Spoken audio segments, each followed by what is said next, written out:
İşe yaramaz bir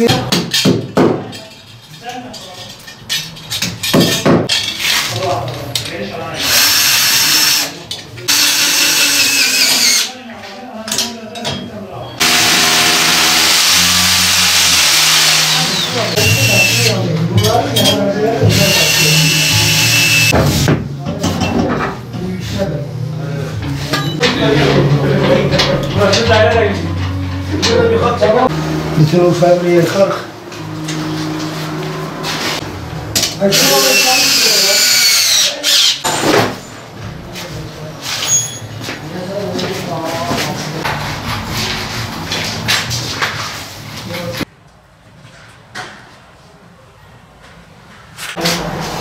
Kombinin başına mı çeksin yoksa? Seyareyi sanırım. Kombi bakımı her yıl, özellikle kombinin yılda bir kere mahsus, yani kış mevsimi gelmeden önce bir bakım şart. Bacanın içindeki ekipmanların, yani pervane işlemlerinin temizlenmesi gerekiyor. 51 yıl dinlenmeden sonra onun bir daha temizliğe ihtiyacı var. Kombi bakımında temizlik yapılmadığı sürece artı faturaya yansıma yapar. Ocağın içerisindeki aksamların çalışmasında biraz sıkıntılar oluşturabilir. Arıza çıkar. O yüzden kış girişinden önce bakımının yapılması şart. Her zaman için bakımın içindeki ekipmanın içindeki temizliğin, hani ekipmanların daha rahat çalışmasını sağlar. Doğalgaz, odun, çok aradaki fark çoktur. Çünkü odun rehavet olarak düşünürseniz onun eziyeti daha fazladır.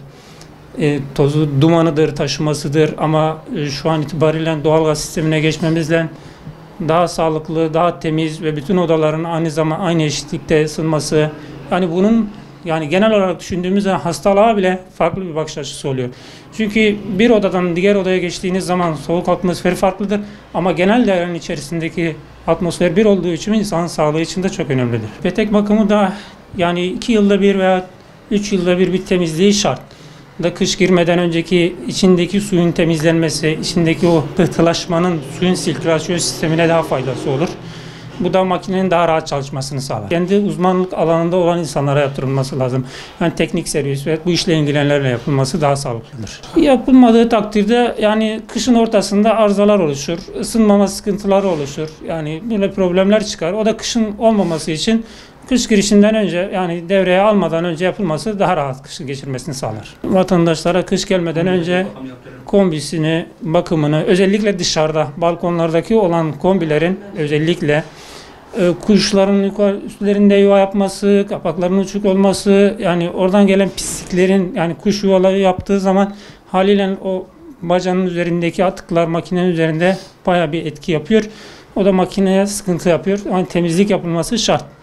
Özellikle dışarıdakilerden öncelik diyelim. Kış girmeden önce genel bir bakım yapılması en kışın sağlıklı geçirmesini sağlar. Kombi bakımı yıllık yaptırılması lazım. Çünkü yaptırılmadığı zaman belli bir tasarruf olmuyor. Yıllık temizlenmesi lazım kombinin. Tabii yani bazı çok temizlenmediği zaman, onu bir temizlediğin zaman %25-%30'a kadar bazen tasarrufiyata sağlayabiliyor. Hani şu anda kombi bakım ücreti 250 liradan başlıyor. Isı kaybı olabiliyor. Misal faturanız yüksek gelebiliyor, doğalgaz faturanız. Yani doğalgazın önemi tabii çevre kirliliği olmaması. Yani doğalgaz deyince yani çevre kirliliği olmuyor. Şu an sobayı kurduğunuz zaman belli bir dumarla çevreyi kirletmiş oluyor. Tabii doğalgaz temizdir. Kombi ve petek bakımlarını yaptırmalarını tavsiye ediyoruz.